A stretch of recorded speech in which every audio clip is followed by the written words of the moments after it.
हिमालय की गोद में बसा एक छोटा सा गांव था। चारों ओर बर्फ से ढके पहाड़, शांत वादियां और रात के आकाश में टिमटिमाते तारे। सब कुछ किसी तपोभूमि जैसा लगता था। उसी गांव में रहने वाला आदित्य बचपन से ही जीवन के गहरे प्रश्नों से घिरा रहता था। वह देखता था, कोई अत्यंत धनी है फिर भी दुखी, और कोई साधारण जीवन में भी संतुष्ट।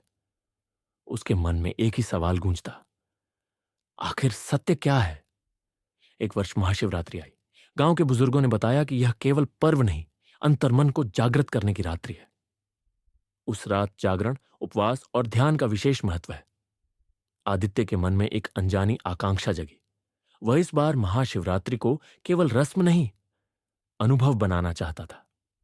रात ढलते ही गांव के शिवालय में दीप प्रज्वलित हुए। घंटियों की ध्वनि, मंत्रों का उच्चारण और धूप की सुगंध वातावरण को पवित्र कर रही थी। आदित्य ने उपवास रखा और मंदिर में बैठकर ध्यान करने लगा। जैसे जैसे रात गहराती गई, वैसे वैसे उसका मन भी शांत होने लगा। विचारों की भीड़ छंटने लगी और भीतर एक मौन उतर आया। उसी मौन में उसे अपने जीवन की दौड़ याद आई। नाम, मान, क्रोध, ईर्ष्या।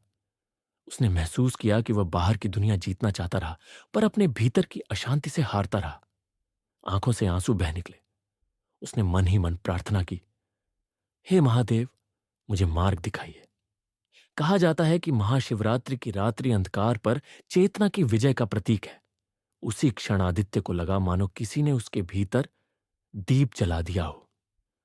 उसे समझ आया कि शिव कोई दूर बैठी शक्ति नहीं, बल्कि चेतना की वह अवस्था है जहां अहंकार गल जाता है और करुणा जन्म लेती है।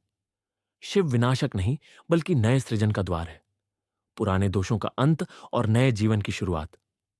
रात के अंतिम पहर में मंदिर के बाहर पूर्व दिशा में हल्की सी लालिमा फैलने लगी। आदित्य ने आंखें खोली।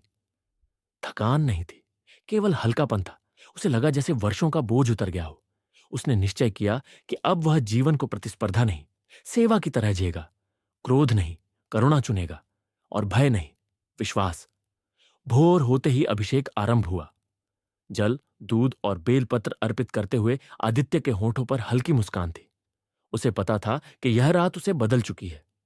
महाशिवरात्रि उसके लिए एक पर्व नहीं, आत्म जागरण की यात्रा बन गई थी। यही महाशिवरात्रि का संदेश है। जब बाहरी अंधकार गहराता है, तभी भीतर का दीप जलाया जाए। जब अहंकार सो जाए, तब शिव जागते हैं। और जब शिव जागते हैं, तब जीवन स्वयं उत्सव बन जाता है।